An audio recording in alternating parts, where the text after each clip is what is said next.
نحمده ونستعينه ونستهديه ونعوذ بالله من شرور أنفسنا وسيئات أعمالنا. We praise Allah, seek His help and ask for guidance. We seek refuge in Allah from the evil of ourselves and the consequences of our wrong actions. وأشهد أن لا إله إلا الله وحده لا شريك له له الملك وله الحمد وهو على كل شيء قدير. وأشهد أن سيدنا وعظيمنا وحبيبنا وقائدنا وقرة أعيننا محمدا عبده ورسوله وصفيه وحبيبه وخليله. اللهم صل وسلم على سيدنا محمد عبدك ورسولك النبي الأمي وعلى آل سيدنا محمد كما صليت على إبراهيم وعلى آل إبراهيم في العالمين إنك حميد مجيد. أما بعد إني أوصيكم ونفسي بتقوى الله. To proceed, I remind myself and you all of taqwa of Allah, that is reverential consciousness or mindfulness of Allah. قال الله تعالى, Allah Most High says, يا أيها الذين آمنوا اتقوا الله حق تقاته ولا تموتن إلا وأنتم مسلمون. Believers, have taqwa of Allah, be mindful of Allah with the taqwa due to Him, and do not die except as believers, as Muslims. وقال تعالى, and Allah says, يا أيها الذين آمنوا اتقوا الله وقولوا قولا سديدا يصلح لكم أعمالكم ويغفر لكم ذنوبكم وَمَا يُطِعِ اللَّهَ وَرَسُولَهُ فَقَدْ فَازَ فَوْزًا عَظِيمًا. Believers, have taqwa of Allah and speak words which hit the mark. He will amend for you your deeds and forgive for you your wrong actions. All who obey Allah and His Messenger have attained a great attainment. Alhamdulillah. One of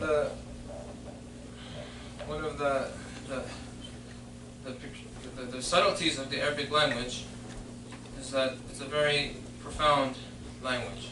It's a very interesting language, and it's a sea that has multiple layers and multiple degrees of meanings. And that in Arabic words you'll find that they express sometimes the reality of that word itself.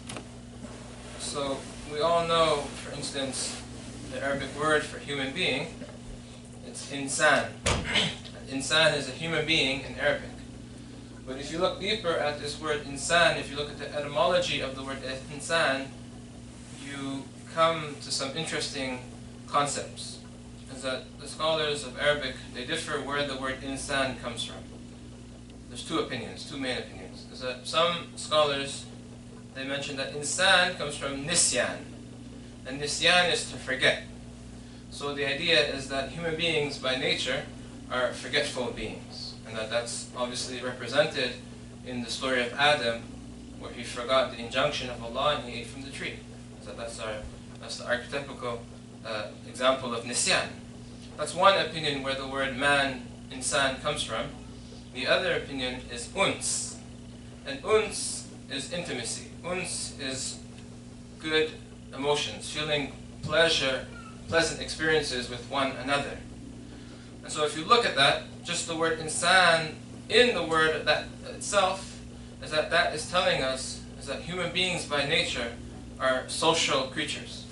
Is that human beings by nature have needs for one another, and that will have to form various relationships. And there's different types of relationships that the human being has. Is that some of our relationships are involuntary. We didn't choose the parents that gave birth to us. We didn't choose our siblings. We didn't choose our relatives. And we have to deal with what we have been given. Some of these relationships are personal.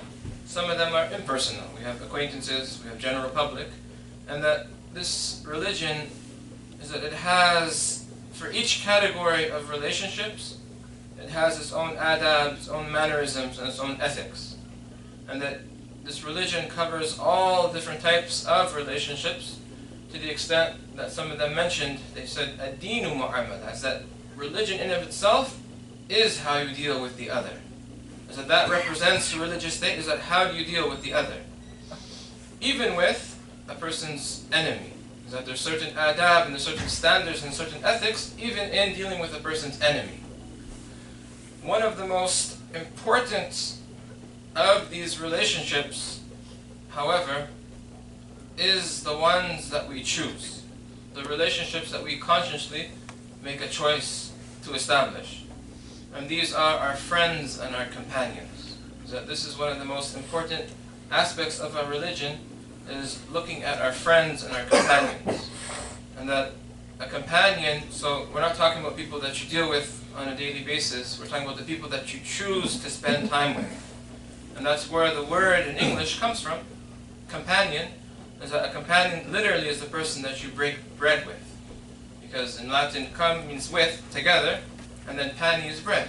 So literally your companion is the person that you break bread with, the person that you choose to spend time with and to eat with and partake in a meal.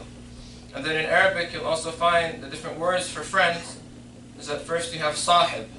Is that your sahib is your friend, and it comes from ishab li shay, inqiyad lah. Is that it comes from a word relating to that you follow something. Is that you're dragged along with something, and that's where the word sahib comes from. So again, the idea is that you're closely related to your friends.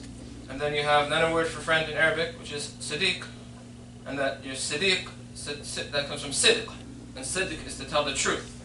So the idea behind that is that, as they say, sadiquka man sadaqaka, la man saddaqaka. Is that your friend, your true friend, is the one who tells the truth to you, not the one who merely saddaqaka, not the one who merely confirms everything you do. And then you have an even more eloquent way of saying a friend, and that's a khalil. And the khalla takhliya is to interlace something. In wudu, when we wash, when we interlace between our fingers, it's called takhlil. So the idea is that, like we say in English, is that your friend is like this. He's interlaced with you. And this is really important, because your companions, the people that you choose to spend time with, your companions, is that they actually tell you more about yourself than you realize. They actually tell you more about yourself than you realize. Is that really, if you think about it, is that between you and the person that you choose to spend time with, is that there's something about them that you're inclined to. And that's telling you about your own inclinations. And there's a subtle munasaba latifa, there's a subtle relationship between you and them. Thus, in a sense, the people that you choose to spend time with, in a sense, they're actually a projection of your own self. And if that's good, if you choose to spend, if you're inclined to spend time with good company, that's a good sign for yourself. And if we're inclined to spend time with people who are not good company, so that's also an indication of ourselves.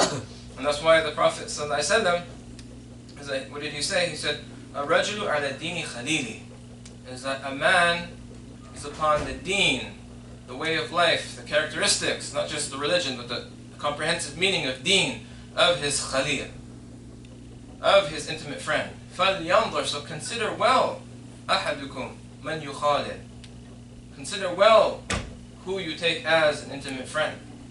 And that's why there's lines of poetry, لَا تَسْأَنِ الْمَرْءِ, is that don't ask about a person. If you want to know about someone, don't ask about him. وَسَلْ عَنْ قَرِينِهِ, and ask about his companion. فَكُلُّ قَرِينٍ بِالْمُقَارِنِ يَقْتَدِي, because every person follows their companion. So that's one of the aspects of companionship. And it gets more subtle and more intricate than this, is that companionship, like other responsibilities, is really a double-edged sword. It can, if it's done right, is that nothing's better than having good companionship. It's one of the greatest blessings that you can ever have. And we know that when Musa was appointed as a messenger, when he got his first revelation, is that he asked for a companion. He asked for a companion. وَاجْعَلْنِي وَزِيرًا مِنْ أَهْلِي, is that assign for me a helper from my family. Harun akhi, my brother Harun. Why? Ushdud bihi azri, is that strengthen my back by him. وَأَشْرِكْهُ فِي أَمْرِي, and let him share in my task. Why? كَيْ نُسَبِّحَكَ كَثِيرًا, so that we may glorify you much. وَنَذْكُرَكَ كَثِيرًا, remember you much. إِنَّكَ كُنْتَ بِنَا بَصِيرًا, that for you are always watching over us. Is that so? If a companion, if you have good friends, that's one of the greatest blessings you can have. But again, the double-edged sword is that if it's done wrong, is that that's one of the most dangerous and detrimental things that a person can experience. Another verse of the Quran, as Allah talks about a certain category of people that are doomed to the hellfire, which says, وَيَوْمَ يَعَضُّ الظَّالِمُ عَلَى يَدَيْهِ, is that day on the Yawm al-Qiyamah where the wrongdoer will bite his hands out of fear. يقول يا ليتني اتخذت مع رسولي سبيلا. And he will say, alas for me, if only I had gone the way of the messenger. ليتنا لم أتخذ فلانا خليلا. And then he will say, alas for me, if only I had not taken so and so as a friend. لقد أضلني عن الذكر بعد إذ جاءني. That person, that friend, has led me astray after the reminder has come to me. So again, like it's a double-edged sword. So why is the importance of who we choose as companions and friends, why is that so important? And going back to the idea that human beings are social creatures, is that we're susceptible to influence. Whether we like it or not, is that we will be influenced by the person or by the people that we spend time with. And that the Prophet ﷺ, he alluded to this in an amazing hadith. He said that إِنَّمَا مَثَلُ الْجَلِيسَ الصَّالِحِ وَالْجَلِيسَ السُّوءِ كَحَامِلِ الْمِسْكِ وَالنَّافِخِ الْكِيرِ. He says that the example of a virtuous companion and an evil companion is like a merchant of musk and a blacksmith. Okay? So فحامل المسك أما يؤخذه وإما أن تبتاع منه وإما أن تجد منه ريحة. Is that the merchant of musk is that he will either offer you some, so you'll get it for free, full influence, full benefit, or you will buy it from him. So it's more give and take, it's partial influence in a sense. Or even if that doesn't occur, you don't get it from him or you don't buy it from him, is that al-aqal, the least is that you will find a pleasant smell from him. In other words, you'll have a positive influence from him. As for the evil companion, on the other hand, the blacksmith, either he will scorch your clothes, he will completely harm you, or you will smell the stench, or you'll have a negative influence. And that this is from the Arabs that say, "Inna tiba' sarraqa," is that people's personalities steal from one another. People's personalities steal from one another. فَمَنْ يَكْثُرُ مَنْ مَجَالِسِ الْقَوْمِ لَابُدْ أَنْ يَسْرُقْ مِنْهُمْ صِفَةً. Is that whoever sits or spends time with a certain person or a certain group of people, is that they're necessarily going to take some quality from them, something from them. يَكْثُرُ فِعْلُهَا أَوْ يَلْتَقِتْ كَلِمَةً يَكْثُرُ. Even if it's just a certain word that they say in some certain way, is that you'll take that from them. And you don't even realize that you took that from them. So, again, this influence is subtle, and it's gradual, and it's often unperceived, but it's nevertheless extremely profound. And that's why, one of the reasons why having good companionships is so important, and distancing ourselves from bad companionship is so pertinent. And that Imam al-Haddad, the illustrious Imam al-Haddad, the great Yemeni scholar, so he always summarizes things in such a beautiful way. He says, the company one keeps and the people one spends time with and mixes with have major effects which bring on either benefit and improvement or harm and corruption, depending on whether the company is that of virtuous and superior people or deprived and evil ones. These effects may not appear suddenly, but as a gradual process that unfolds after prolonged contact with either kind of people. Then he quotes the hadiths. The Messenger of God ﷺ said, "A man is with those he loves." And he said, "A man's religion is that of his intimates. So let each of you be careful whom he intimates with." And he said, "A virtuous companion is like the merchant of musk. He will either offer you some, or you will buy it from him, or you will find there is a pleasant smell. An evil companion, on the other hand, is like the blacksmith. He will either scorch your clothes, or you will smell its stench." And then Imam Haddad, he doesn't stop there, but he gives us a very practical application of how we choose our friends and how we choose the people that we spend time with. So he says, if you wish to know, this is the criteria, if you wish to know whether those you mix and sit with increase or diminish your faith, your religion, and your works, then examine your faith, your religion, your good character, your praiseworthy intentions, and the power of your resolution in performing acts of obedience and goodness before getting to know them. So assess yourself first. Before you get to mix with somebody, think about your own condition. Assess yourself first. Then keep their company and mix with them and see. If you find that the above mentioned things have intensified and become more deeply ingrained, and that you have become more desirous and interested in them, then know that this particular company is a benefit to your religion and your heart. And if you continue and preserve with it, you will gain even greater benefits and acquire many more good things, God willing. And then he says, if, on the other hand, you find that your religion has grown weaker and shakier, know that this company is harmful, and that its harm to your religion and your heart is evident, and that if you continue with it, it will lead to even greater harm and evil. May God protect us. You should also examine the bad points you had before and after keeping the company. So you also examine what bad qualities you had, negative qualities. If this is the way to evaluate one's position vis-a-vis those with whom one mixes and takes for companions, the decisive factor here is whether good or evil is more powerful and predominant. Then a wicked man who mixes with them may become attracted to goodness and his people, whereas when wickedness prevails and is predominant, then it is feared that good people who keep such company may become attracted to wickedness and his people. And he says, these are subtle concepts known to people of discernment and experience in such matters. To explain them in detail needs much elaboration. The Prophet ﷺ is reported to have said, is that a good companion is better than solitude, and solitude is better than a wicked companion. And the Prophet ﷺ was given the most concise speech of all times. So may Allah give us the tawfiq to find good company, and that to benefit from good company, and that to be distanced from things that harm us, whether in our religion or material world or akhirah. يقول الله عز وجل يقول وبقول يهدي للمهتدين جل في علاه وإذا قرأت القرآن فاستمعوا له وأنصتوا لعلكم ترحمون وقال عز من قائل كريم فإذا قرأت القرآن فاستعذ بالله من الشيطان الرجيم أعوذ بالله من الشيطان الرجيم بسم الله الرحمن الرحيم والعصر إن الإنسان لفي خسر إلا الذين آمنوا وعملوا الصالحات وتواصوا بالحق وتواصوا بالصبر أقول قولي هذا واستغفر الله العظيم الكريم لي ولكم ولسائر المسلمين من كل ذنب فاستغفروه إنه هو الغفور الرحيم.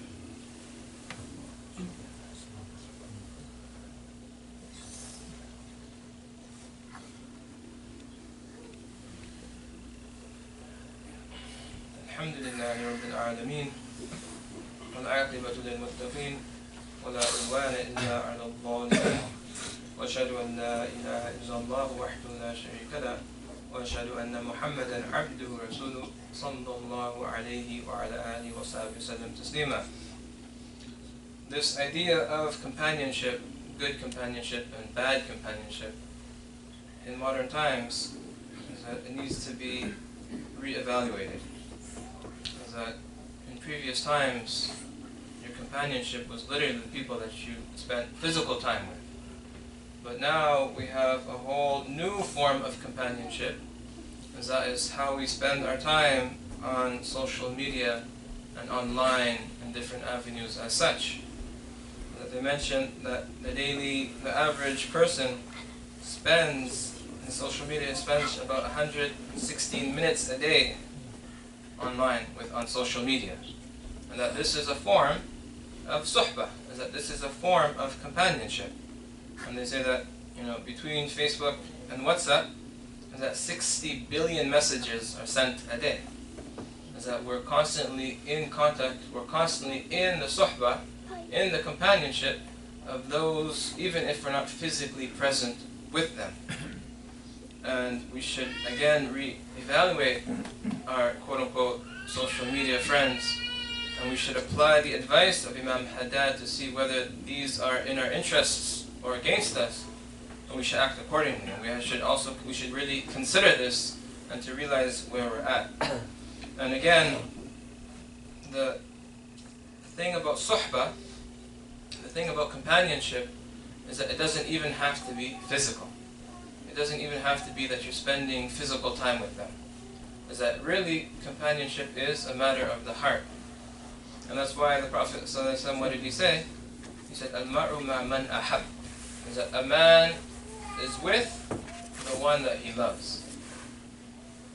And the context of this hadith was one time the Prophet ﷺ was giving a khutbah, and a very simple Bedouin man, he came in, and he actually interrupted that khutbah, and he asked the question. He said, when is the Day of Judgment? And the Prophet ﷺ, he answered him in that khutbah. And the Prophet ﷺ, he didn't like these theoretical questions. What's the benefit of knowing specifically when is the Day of Judgment? So he reversed the question and made it practical. And he said, instead of worrying about when is and theoretical, he said, what have you prepared for the Day of Judgment? Right? What, if it's tomorrow, if it's the next day, if it's next week, if it's 100 years, 1,000 years, what have you prepared for it? A practical application. And that this Bedouin, he gave an amazing answer. And he said that, I haven't prayed a lot, and I haven't fasted a lot. However, in my heart, I know that I love Allah, and I know that I love the Messenger of Allah. And then the Prophet ﷺ, he gave an even more amazing answer. And he gave this principle. He said, Al-mar'u ma man ahab, is that a person is with the one that he loves. So in other words, even if you don't have the same actions as that person, even if you're not directly with them, is that you're still with them, figuratively speaking. And even literally speaking, in the Akhirah and Yawm al-Qiyamah. And that's why the companions, the great companions of the Messenger ﷺ, is that when they heard the Prophet ﷺ's response, is that they said that they were as happy as if it was the day of Eid. And if you think about it, the companions, look at their actions. How much did they pray? How much did they sacrifice? How much did they fast? How much good deeds that they had? But they didn't take joy in their good deeds. Is that what they took joy in is the fact that they know who they love, and that they know that they love Allah and His Messenger, and that if a mar'u is ma'a man ahab, if a person is with who he loves, then they know that they will be with the Messenger ﷺ in the Day of Judgment. And that's why it's actually very dangerous, because if our hearts are connected to people who are wicked people, to people who are flagrant sinners, to people who are profligates, if our hearts are connected to these people, is that the fear is that on the Yawm al-Qiyamah, is that you'll be resurrected with those people.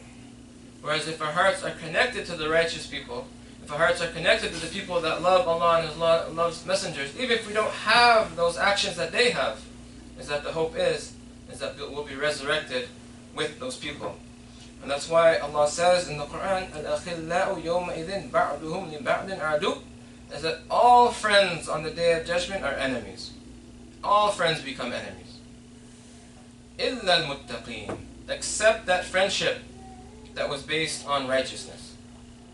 Except that friendship that was based on piety. And that the Prophet ﷺ, this is a whole lecture in of itself, but he says, a hadith Qudsi where Allah says, قال الله تبارك وتعالى وَجَبَتْ مَحَبَّتِي لِمُتَحَابِينَ فِي, is that my love is mandatory for those who love for my sake. وَالْمُتَجَالِسِينَ فِي, and that those who sit together for my sake. وَالْمُتَزَاوِرِينَ فِي, and those who visit each other for my sake. وَالْمُتَبَادِلِينَ فِي, and those who spend on each other for my sake. And that another beautiful hadith, إِنَّ اللَّهَ يَقُولُ يَوْمَ الْقِيَامَةِ, is that Allah will say on the Day of Judgment, أَيْنَ الْمُتَحَابُّونَ لِجَلَالِهِ, is that where are those who loved for my sake? اليوم أظلهم في ظلي, is that today I will shade them in my shade. يوم لا ظل إلا ظلي, on the day that there is no shade but my shade. I'll end with this last hadith. ما أحب عبد عبدا لله عز وجل إلا أكرم ربه عز وجل, is that no one loves someone else for the sake of Allah except that Allah will honor them. And going back, just talking about companionship, sometimes you might say that I don't have any good companionship. I don't find anyone that I consider to be good company. And that this isn't correct, because like I mentioned, it's not a physical relationship. And that if you read the books of the virtuous, that's a type of companionship. Especially in this day and age, there's so many videos that you could literally be watching them and it's as if you're sitting in their presence. A lot of the great scholars, even some of them from the 1930s and 40s, that there's recordings that are now out there. So if you love these people and you connect your hearts to them, even if you can't spend physical time with them, is that the hope is that we will be with them. So may Allah place in our hearts the love of the pious folk and the love of the righteous, and may Allah unite us with them in this world and in the next. May Allah accept from us and make our affairs easy. واعلموا يا عباد الله أن الله أمرنا بأمر بدأ فيه بنفسه وثنى بملائكة المسبحة بقدسه وأيد بالمؤمنين من عباده تعميما فقال مخبرا وآمرا لهم تكريما إن الله وملائكته يصلون على النبي يا أيها الذين آمنوا صلوا عليه وسلموا تسليما اللهم صل وسلم على سيدنا محمد عبدك ورسولك النبي الأمي وعلى آل سيدنا محمد كما صليت على إبراهيم وعلى آل إبراهيم في العالمين إنك حميد مجيد اللهم أعز الإسلام وانصر المسلمين اللهم أعز الإسلام وانصر المسلمين اللهم أعز الإسلام وانصر المسلمين اللهم كن لإخواننا المسلمين في مشارق الأرض ومغاربها اللهم اغفر لنا وللمسلمين والمسلمات المؤمنين والمؤمنات الأحياء منهم والأموات مغفرة ظاهرة وباطنة سرا وعلانية لا تغادر لنا ذنبا ولا نكتسب بعدها خطيئة ولا إثما إن الله يأمر بالعدل والإحسان وإيتاء ذي القربى وينهى عن الفحشاء والمنكر والبغي يعظكم لعلكم تذكرون اذكروا الله العظيم يذكركم واشكروه على نعمه يزدكم ولذكر الله أكبر وأقيموا الصلاة